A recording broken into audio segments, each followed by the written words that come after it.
Your Excellency, Mr. Jose Barroso, you have the floor. Mr. President, Excellencies, ladies and gentlemen, we have come a long way in these negotiations. An unprecedented number of world leaders are gathering here in Copenhagen. I remain confident that an ambitious deal, a deal that delivers on the target of limiting temperature increase to 2 degrees Celsius, is within our grasp. But we still have a lot of work to do if we are to find agreement and lay the groundwork to safeguard future generations on this planet. If, as I hope, everybody is now ready to overcome procedural obstacles, I believe we now have a basis for a real negotiation in the closing days towards a meaningful and ambitious deal, which we must transform into a binding legal agreement next year. President, as I'm speaking on behalf of the European Union, since the passage of the Treaty of Lisbon on the 1st of December, please forgive me for a moment of real pride in what the European Union has achieved. The European Union will achieve its Kyoto target, but we have also demonstrated that it is possible to do so while achieving significant economic growth. Our emissions trading system has been the backbone of the international carbon market. And at this time last year, the European Union became the first party to set in place binding legislation to ensure we continue to lead an ambitious downward trend in carbon emissions. The European Union will reduce its emissions by at least 20% below 1990 levels in 2020, whatever is decided here.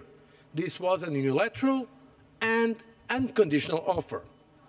But as you know, we are ready to go further and to move to 30% if others are also ready to step up their offers in a meaningful and comparable way.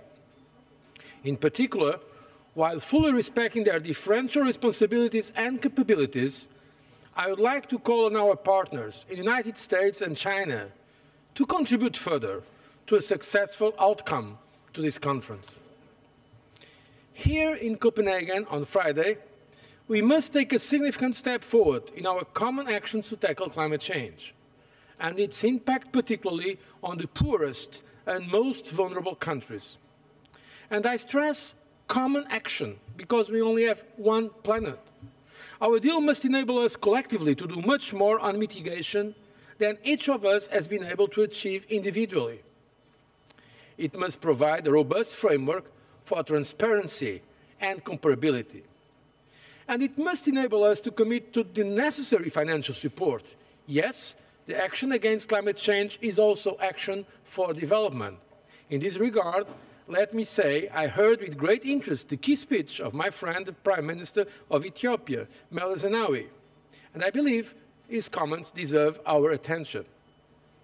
Only last week, in the European Council, the European Union has agreed to pledge collectively a total of 2.4 billion euros, equivalent to $3.5 billion a year, or 7.2 billion euros, around $10.5 billion over the 3 years from 2010 to 2012 for Fast Start funding as just the first step to much more extensive finance in support of an ambitious agreement. The European Union has estimated that by 2020, developing countries will need additional finance amounting to 100 billion euros, around $150 billion a year. Only a proportion of this will be from public finance, but the European Union is absolutely ready to pay its fair share. President, here in Copenhagen, we must focus our collective determination to tackle climate change. There will be 125 heads of state and government here in Copenhagen. It is a real test of our collective credibility to find global solutions at the highest level. We must find a deal that will limit global warming to 2 degrees Celsius. We are going to have to work extremely hard, but I'm convinced that we can seal the deal on Friday. Thank you for your attention.